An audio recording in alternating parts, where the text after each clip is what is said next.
મળતી આજે બુલેટિનની શરૂઆત કરીએ એક રાજકીય સમાચારથી. ના સમાચાર મળી રહ્યા છે ગાંધીનગરથી કે જ્યાં લોકસભાની ચૂંટણી પહેલા ભારતીય જનતા પાર્ટી એક્શન મોડમાં આવી ગઈ છે. કમલમમાં આજે બેઠકનું આયોજન કરવામાં આવ્યું છે. સી.આર. પાટીલની અધ્યક્ષતામાં આ બેઠક.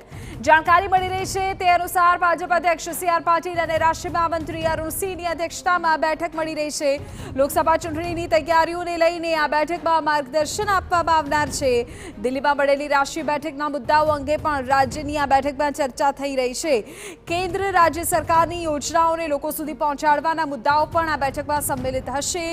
તમામ જિલ્લા પ્રમુખો, પ્રદેશ હોદ્દેદારો અને પ્રવક્તા આ બેઠકમાં હાજર રહેવાના છે.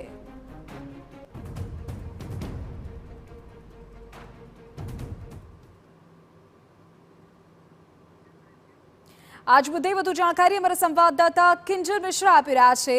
કિંજલ, શું બેઠકની શરૂઆત થઈ ગઈ છે? કયા કયા પદાધિકારીઓ અત્યારે ત્યાં પહોંચી રહ્યા છે? બેઠકને લઈને શું અપડેટ? જી બિલકુલ, બેઠક છે તે ટૂંક સમયમાં શરૂ થશે. ભાજપ પ્રદેશ પ્રમુખ સી.આર. પાટીલ, તેની સાથે જ રાષ્ટ્રીય મહામંત્રી અરુણ સિંહ પણ પહોંચી ચૂક્યા છે અને ગણતરીની મિનિટોમાં બેઠક શરૂ થવાની છે. યમલ વ્યાસ આપણી સાથે છે. વાત કરીએ યમલભાઈ, જે રીતે કેન્દ્રની અંદર આખી બેઠક હતી તે યોજાઈ અને આજે એક સંક્ષિપ્ત બેઠક છે. કોર મુદ્દા કયા હશે કે જેની પર આજે આ બેઠકની અંદર ચર્ચા થવાની છે? હવે જ્યારે લોકસભાની ચૂંટણી આવી રહી છે અને એના માટેની તૈયારીઓ શરૂ થશે, એને માટે જ્યારે અમારા પ્રદેશ અધ્યક્ષ સી.આર. પાટીલ સાહેબે દરેક સીટ 5 લાખથી વધારે મતના માર્જિનથી જીતવાનું અમને આહવાન કર્યું છે, અમને ટાર્ગેટ આપ્યો છે, ત્યારે એની શું રણનીતિ હોઈ શકે, કઈ રીતે પાર્ટીનો કાર્યકર્તા લોકો સુધી નરેન્દ્ર મોદી સરકારના કરેલા કામોને સારામાં સારી રીતે પહોંચાડી શકે અને આગામી દિવસોમાં ચૂંટણીની તૈયારી માટેની અનેક બાબતોની ચર્ચા થશે. 26 બેઠકો 2 વખતે આવી છે. ત્રીજી વખત પણ 26 બેઠકોનો લક્ષ્યાંક મૂકવામાં આવ્યો છે. ભલે 156 બેઠકો છે, પરંતુ કેટલો મોટો પડકાર જ્યારે ચૂંટણી આવતી હોય છે ત્યારે રાજકીય પાર્ટી માટે એક હેટ્રિક કરવી અથવા તો પોતાના વિજય રથને આગળ લઈ જવો હોય.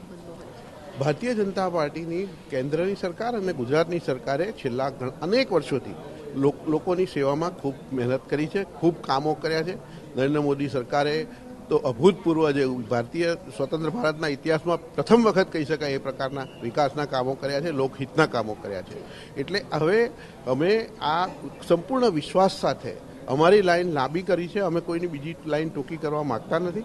અમારી લાઈન લાંબી કરી અને અમારી જે 26 બેઠકો 2 વખત જીત્યા હતા, ત્રીજી વખત પણ એની તમામ સીટોમાં લીડ વધારવા માટેના લક્ષ્યાંક સાથે લોકો વચ્ચે જઈ રહ્યા છીએ. આજની રૂપરેખા શું હશે? મુખ્યપ્રધાનની રાહ જોવામાં આવી રહી છે. આજના દિવસ દરમિયાનની શું રૂપરેખા હશે? એક રાજકીય પ્રસ્તાવ પણ પારિત થવાનો છે. રાજકીય પ્રસ્તાવના મુદ્દા કયા રહેશે?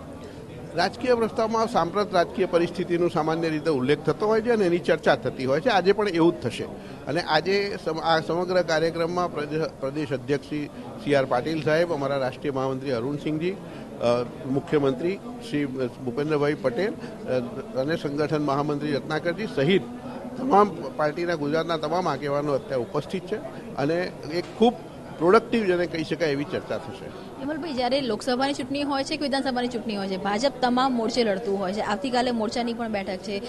સોશિયલ મીડિયા એક મહત્વનું ફેક્ટર છે, યુવાઓ એક મહત્વનું ફેક્ટર છે. તો આ તમામ જે મુદ્દાઓ છે તેની પર આજની બેઠકમાં કોઈ ચર્ચા થશે? યુવાઓ માટે, સોશિયલ મીડિયા માટેના કોઈ ખાસ પ્લાન? ચોક્કસપણે સોશિયલ મીડિયા તો એક હવે અવિભાજ્ય અંગ થઈ ગયું છે આપણા સમાજનું અને એનો ઉપયોગ સારા પોઝિટિવલી કઈ રીતે થઈ શકે અને આ સરકારે કરેલા કામોને લોકો સુધી પહોંચાડાય, ભારતીય જનતા પાર્ટીનો મેસેજ લોકો સુધી પહોંચાડાય એ માટે તમામ જે વ્યૂહરચના છે તેની ચર્ચા થશે.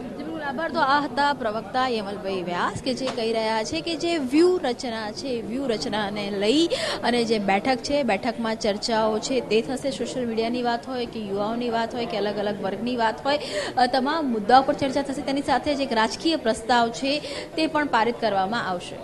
બિલકુલ કિંજલ, આગળ પણ આપણી પાસેથી અપડેટ મેળવીએ છીએ. તો બસ થોડી વારમાં બેઠકની શરૂઆત થઈ રહી છે અને જાણકારી મળી રહી છે તે અનુસાર મુખ્યપ્રધાન પર બસ થોડી વારમાં પહોંચશે અને ત્યારબાદ ભાજપની આ જે બેઠક છે તેની શરૂઆત થશે, જેમાં લોકસભાની ચૂંટણી પહેલાના મહત્વપૂર્ણ મુદ્દાઓને આવરી લેવામાં આવશે.